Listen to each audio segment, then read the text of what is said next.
చాలామంది ఏమనుకుంటారంటే వాళ్ళ దగ్గర బాగా ఆస్తి ఉంది, వాళ్ళ దగ్గర బాగా బిల్డింగ్లు ఉన్నాయి, వాళ్ళు బాగా సంపాదించుకున్నారు, దేవుడు వాళ్ళని బహుగా దీవించాడండి, దేవుడు వాళ్ళని బహుగా ఆశీర్వదించాడండి. ఇక్కడ కొంతమంది ఉంటారు, వీళ్ళు ఎప్పుడు దేవుడా దేవుడా దేవుడా యేసుప్రభు స్తోత్రం హల్లెలూయా హల్లెలూయా అని ప్రభు కొరకు పరిగెడతారు. వీళ్ళకి సరిగ్గా తినడానికి తిండి లేదు.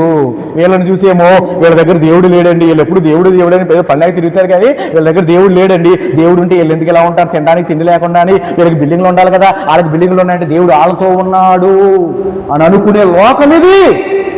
గుర్తుపెట్టుకోండి, వాళ్ళతో దేవుడు ఉన్నాడేమో మంచిదే, వీళ్ళతో దేవుడు లేడేమో తెలీదు, ఒకవేళ ఉన్నాడేమో. ఆ మాట అర్థమైందా మీకు?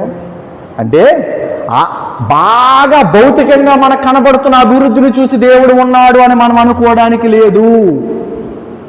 బాగా హీన దశలో ఉన్న వాళ్ళని చూసి అక్కడ దేవుడు లేడు అని అనుకోవడానికి లేదు.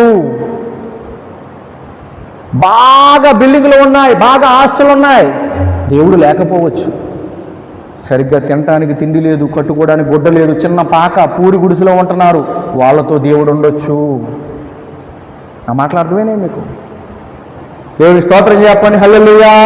దేవుణ్ణి మనం ఏం చేశామంటే మన ఆలోచనలో బంధించేశాం దేవుణ్ణి.